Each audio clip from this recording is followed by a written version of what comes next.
all my life I've been a VW guy, and I guess a VW guy kind of evolves into a Porsche guy. This is my dream car. I don't think I'll ever have a car nicer, more rare, more special, as fast as this car. I traded a dump truck for this Porsche. I had just gotten a divorce, and I had this dump truck, and nobody wanted to buy the dump truck. So I put in my ad, my Craigslist ad, I said, we'll trade for Porsche 911 of equal value. And this guy said, hey, I got this Porsche, and I need a dump truck. And so we met up, and of course it was a red Porsche with black interior and nice wheels, and it ran perfect. And by the time I was back at the parking lot, I was like, okay, I'm so taking this car. That car has 180 horsepower, and you can use every bit of it all the time. And it's a driver's car. It's a car that makes me feel like a driver even when I'm not. I know I'm not some sort of pro, and that's why I'm doing this class today, is to get some more skills in high performance driving. And this is the perfect car for that. That car demands instant respect. They're like, people are like, who owns the Porsche? And I like that. I do like it. I really don't have any plans to really modify it very much. I just want to keep it on the road. I want to make it run better. I'd like to have it leak less oil because at 200,000 miles now it does leak quite a bit of oil. But the motor's bulletproof. It's a 3-liter flat 6. It's been taken care of. It's been driven, and I don't think it's really going to need much aside from just to be driven on from now and to be taken care of. Right now, there's nothing it needs aside from some time to go out to the track and get driven like a Porsche should be driven.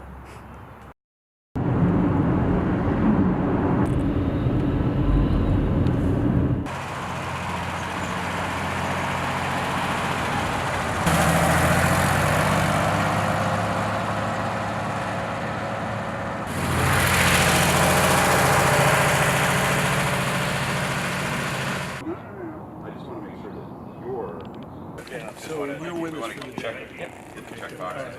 Okay, let's do this piece and then we'll make a plan.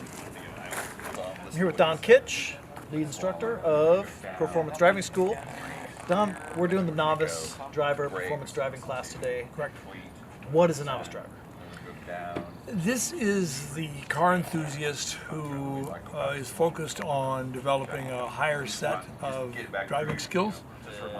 They're interested in understanding what the car does, when it does it, why it does it, and what they should do when it does, all of its active and passive safety systems, how they work, and how they work with them. High performance driving would be probably best labeled as a set of skills that transitions the driver from basic motor vehicle operation to truly driving a car, whether it be just for the enthusiast or actually driving the car through an acute situation. Okay, right on. Well, I look forward to checking it out. We're gonna have a good time. Thanks. Yeah.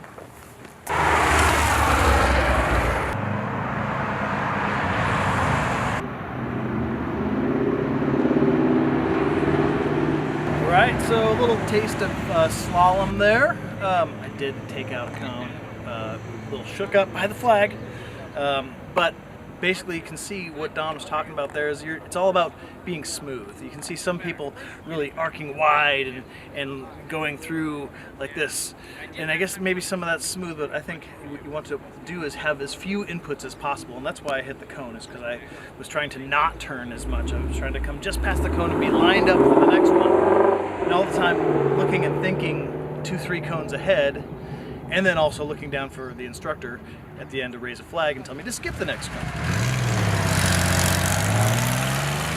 There's a really great mix of cars here today, and I guess when you go to a driving school or a lapping day, you're going to always see a different mix of cars, but I thought today's mix of cars was particularly interesting. For one, there's my old air-cooled Porsche. There's also a brand new Porsche Carrera S. There's 2 blue C7 Corvettes. There's this awesome Lamborghini Huracan Performante. There's a Mustang. Okay, you gotta have a Mustang in the mix, right? That's one of the most popular entry cars for enthusiasts out there. And there's a Miata, especially. It's a really cool, sweet new coupe Miata with the half roof thing. So you've got a Miata, you've got a Mustang, you've got a supercar, you've got an old school Porsche and new school Porsche, you've got 2 Corvettes, which exemplifies just how popular the Corvette is. And have I forgot? Oh, and there's a super saloon. There's an E63 AMG Mercedes here.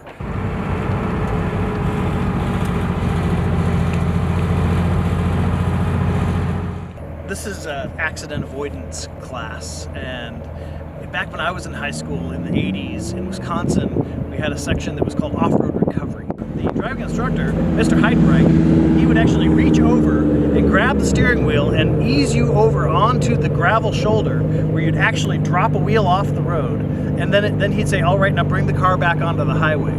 And it's a really valuable skill because if you do drift off the road slightly on a country highway, like most highways are in Wisconsin, it's really risky. You have to do it smoothly. If you jerk the wheel, like Mirko was talking about, you'll spin. You can cause an accident. So it's that practice of, feeling the car slip off the side of the road and then easing it back in. And that's kind of what we're experiencing here in a much safer setting.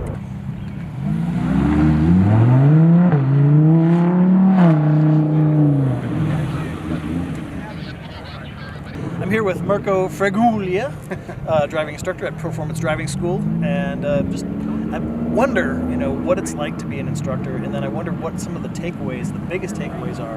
If there's one thing I can walk out of this class from and remember always, what's that one thing? It's definitely the car goes where your eyes go. Your superpowers behind the wheels are eyes. I've seen people that are just so timid and they'll just never come out of their comfort zone. What can you do as an instructor to try to encourage somebody to actually do something that they're going to learn from that might take them out of that comfort zone? So that's a really good point. That's a good question. Just because of where people come from and what they've experienced, you could have had an incident. They had a crash on the track, on the street that puts them sort of in that timid mode. They could be in a big car, a new car, that they don't want to push too hard. So, we just basically say trust. Trust the car, trust your abilities, and again, back to the eyes. And trust your instructor, right? I mean, I've driven with you, and you were telling me, don't brake until I tell you to brake. And I was like, I want to brake. Your brain tells you need to brake, exactly. But you're like, wait till that third cone. Brake, don't brake, now brake. Right. Yeah, trust that we know that. We know the track. We know what cars can and can't do on the track. And based on a certain speed, you may think you're going 1,000 miles an hour, but we know that within a certain spot, in a braking zone or turning or an apex area, you're going to be fine. Thank you. You're very welcome. Have fun today. All right. So immediately onto the racing line when you leave. Yellow cone here, number 9 on the wall. Apex is in the fence. And from that point to track out, it should be one turn of the wheel. So we just did a couple laps at real low speeds with Winston, the instructor, with us. And although they're kind of boring because you're going maybe 45 miles an hour, you have the opportunity to totally take in the information that he's giving you, as well as visually notice the apex, the turn in, the apex, and the track out, as well as the braking zones. And to take those in at a slow pace lets it sink in a little bit. So 2 laps real slow with him driving, pointing out all the turn in, apex, and track out spots, and then 2 laps of me driving at that same slow pace to really try to understand it and let it sink into my gourd where I should be when we're actually out there on laps doing it at speed. Pretty fun, very informative. You're gonna go by that yellow cone about 1 car width off of it. Eyes up, look into the turn, start your carve. We want you within 2 feet of the green cone. We're very exactly with you on day 1, all right? We're very exactly with you on day 1. Exactly where we want you with the car and what you're doing with the car.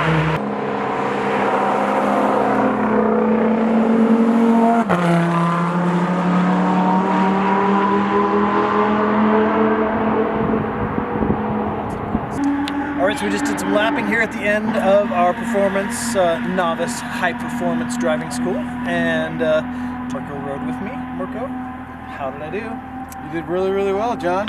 You've seen me drive before. I've seen you drive before, yeah. What was better than the last time when I didn't have an instructor? Well, just like what we talk about in the classroom and also in the exercises, it's all about eyes, it's all about smoothness. Car goes where your eyes go, like we talked about earlier. And I felt like what you did this time compared to what I saw you last year as well, which is, the car followed your eyes. Your eyes were obviously farther ahead than normal because you were smooth. right? one. Goal one, right? So it allows you to pretty much take your time and figure out, plan out where you want to be. And so when the car's happy and smooth, it's going to go faster, right? So that's what I saw first and foremost. It was just nice smooth wheel, high eyes, and I thought your braking also looked pretty, Goal pretty two. improved. Yeah, great. Any day at the track is a good day. If you can come to the track for a car show, if you can come to the track and do some volunteer work, if you can come to the track and watch cars go around, any day at the track is a good day. I'm going to head on out of here and take the old Porsche back to her homestead, put the cover back on her, and then probably drive it tomorrow. Because it's a beautiful day, and it's a beautiful day for a beautiful car. So thank you for watching. I hope you learned something from this video. Reach out to Performance Racing School if you want to look into what the classes are available here in the Seattle area. And I'll look forward to seeing you on the next Heavy Metal Affliction Presents with John Iwana. And I am John Iwana, and I am out of here.